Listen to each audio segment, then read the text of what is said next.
Hey yo guys, well, I'm finally here to give you my video on my thoughts on the Gabe Sapolsky firing from Ring of Honor. As you know, it is a big deal because anytime you're with something, since this was Gabe's baby, as he's stated a million times, and it's true. I mean, he co-founded the promotion. It is a big loss. I mean, it's just a sad type thing. I know a lot of people are gonna say bad things already about the product. Oh, are gonna die, but I guess we'll get there.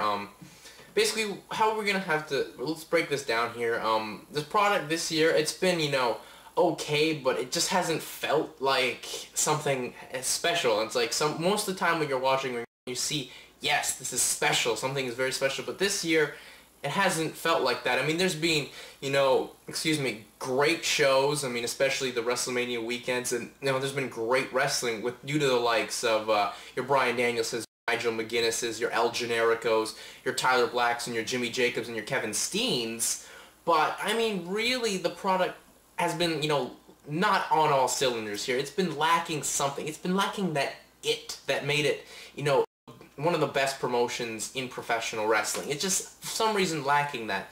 And with anything that lacks, you have to fire someone. And in, sports, if a team is lacking, who do the managers fire? They to fire the coach. And well, since a booker is in sense the coach of a pro wrestling promotion, they had to fire Gabe Sapolsky. And I mean, it is sad, as I will keep stating, since he was with this for 6 years. It sucks. And I mean, I think Gabe as a booker, he's kind of been getting underrated in my opinion. I mean, I don't agree with maybe 4 years in a row Booker of the Year, but I mean, I didn't think last year was spectacular from Gabe, but there was some good stuff. But still, I mean, he had a great way of telling some stories. I mean, his booking of the ROH versus CZW feud, Punk Raven, Generation Next versus the Embassy, and even last year's the Briscoe Brothers versus Kevin Steen and El Generico, and even Jimmy Jacobs versus BJ Whitmer. I mean, that was some good stuff. I mean, Gabe, in a way, he was the promotion's, success and, face of the company. I mean, so hard for them. I mean, he was the face of the company, as I said. I mean, he wrote the scripts for the DVDs, for the commentary. He even did commentary for a point in time. He booked both Ring of Honor and FIP. So really, why Gabe is now out. Well, that's not why out. Gabe's out. Gabe's out mainly because the company wants a different direction, and I feel that Gabe, in a way, was his own weakness because Gabe would kind of book stuff just for Gabe, kind of like ROH was just for the sake of ROH in some aspects. I mean, there'd be just so much hardcore. I mean, sometimes there'd be overbooked spottiness, which doesn't appeal to everyone.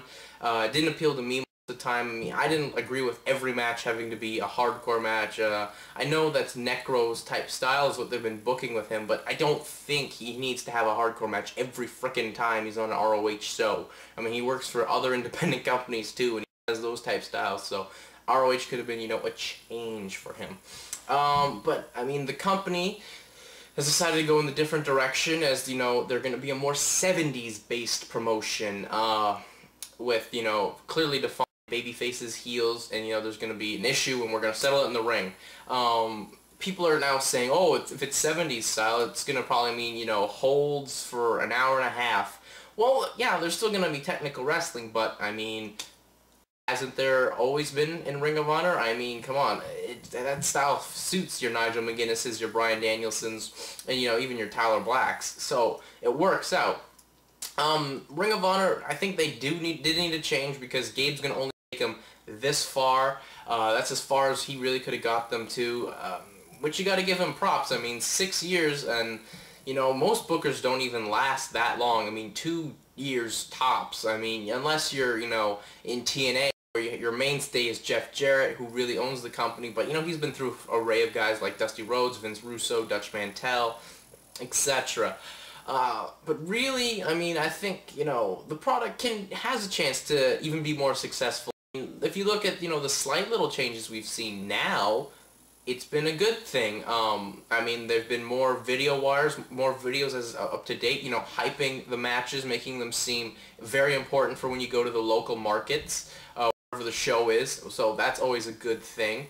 I mean, they're still bringing in Japanese talent, which is, you know, so that means that the cutbacks that they're doing, which is just simply not, you know, so much that are coming into their show from, like, you know, taking their roster, fine with that. They've already made those cutbacks. You got to make cutbacks to, you know, still be alive, so what's wrong with that? I mean, they're still bringing in the Japanese guys. They're bringing in, you know, Kensuke Sasaki, Nakajima, and, you know, the All Japan Junior heavyweight champion in Marufuji. So, I mean, I don't see any issue with that at all, or any reason to be worried about that. The style, if it's gonna change, I think it's just gonna be more toned down, which to the wrestlers is a great thing, because Ring of Honor was like that, you know, ECW / All Japan type style. It was fast-paced, boom boom, like bang the bodies up a bit, you know, that Smash Mouth type wrestling, which is good for a while, but, you know, wrestlers can't do this every show. I mean, there's a big risk of injuries. I mean, you look at Pele Primo, he had to leave the business due to severe concussions. So, I mean, Nigel's concussion is a trait to that. I mean, he wasn't prepared for that tope, I guess. You can't, but still, I mean, he got a concussion. The fans demanded he wrestle. I mean, people didn't understand the concussion. But anyway, I mean, that style isn't as good for the wrestlers. I mean, if you're gonna have these big bumps, you can have them, but not every night. I mean, save them for the big important shows. Save them for the blow-offs, the important shows, when they mean something. I mean, if you're just bumping like that every night, it's not gonna mean a thing. That's what, you know, the IWA Mid-South and CZWs are having major problems with, or every show they're having people, you know, have hardcore matches and taking sick bumps just really for nothing, when you could just be doing that on a show of importance, or going to Japan and make more money to do it. But, you know, people are already criticizing Adam Pearce for booking. He's already, I mean, he doesn't have a major track record, but, I mean, he's booked AWS, independent promotion in Southern California. He's also booked some of the NWA stuff, so I don't see that being anything to issue. I mean, and we still haven't seen what the product can present us. Going back to Gabe, Gabe was a good thing, and he was also his own weakness. Gabe fought a lot of stuff that the promotion needed to grow. I mean, he didn't want pay-per-view, he didn't want TV, he had to be dragged kicking and screaming to get to pay-per-view. So, I mean, if you're seeing Ring of Honor on pay-per-view, I mean, you're freaking lucky that we're even getting that, as Gabe didn't want that. TV, I don't see TV, you know, this year. I think give Ring of Honor 6 months with this new type of style, because I think if this type of style works with the clearly defined stuff and, you know, the toned down, I mean, there's still going to be those type of matches where, you know, you see high spots. I mean, there's going to be toned down of it, but I think that'll work for TV and be ready. There has to be a change if the product wants to grow. I mean, then why would you fire Gabe if you didn't want a change? That'd be just the most asinine decision move in the world. They can also come up with other ways of income. I know their store is good, but, you know, I mean, it's a tough economic time and people aren't going to want to spend stuff. I mean, $20 on a DVD, I mean, if you could maybe, you know, maybe lower the prices. I know that isn't good for business and all, but maybe if you lower, you get actually more people to come in. You're going to obviously still keep having your sales, which I think was a big thing for them. But really, live shows, I expect, you know, maybe more TNA talent. I don't see a Ring of Honor or a TNA relationship, as, you know, some people are suggesting, but I think, you know, you got to bring the Ring of Honor or the TNA talent that used to work there, and, you know, to the smaller markets, to, you know, your Connecticut's and to your Ohio's, because, you know, they're not drawing as well. And, you know, the TNA talent, they got name, and they're going to bring an extra, you know, 100 to 150 people in, which the company needs. They're never going to have an issue at all, you know, drawing in Philadelphia or Chicago or New York, especially New York. So, I mean, they don't have to bring them in for those type deals. I think you save the TNA and, you know, maybe some of the big matches towards, you know, the smaller markets, because that's going to work. But I guess, you know, Ring of Honor is in the test trial. They're in the test drive situation where, you know, you see a car you want and, you know, you give it a chance, but you don't know 100% until you test drive it. You know, that's what Ring of Honor is at right now. So, you know, don't give me this, oh, it's going to be ROE, a Ring of Entertainment. I don't see it being like that. I mean, you got to develop characters and stuff. I mean, they've kind of done that. But, I mean, it's not going to be, you know, WWE on the independent scene. I mean, there's other promotions for that. Basically, just let's give it a try. It's probably gonna, you know, work out. If Ring of Honor doesn't work out with, you know, Adam Pearce booking it, I will be the first guy on here telling you it sucks. Let's bring back Gabe Sapolsky. I mean, look, they've already made changes to seem to work. I mean, they've lowered how long the shows are, more video stuff on their YouTube account, which they needed, you know, very badly in the first place, and you know, they're still being able to bring the talent in.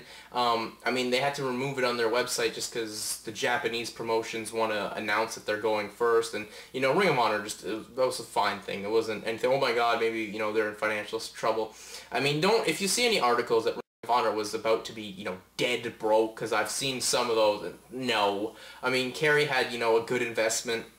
And I don't think even Kerry wants the product to change 100%. He definitely wants it to make a 180 degrees turn, but he doesn't want, you know, come back and make a 360. He wants a change, but not a major change. Hell, whoa, that's what brought Ring of Honor to the dance. So I don't think there's going to be a major change there at all. But I guess anyways, that's it for me.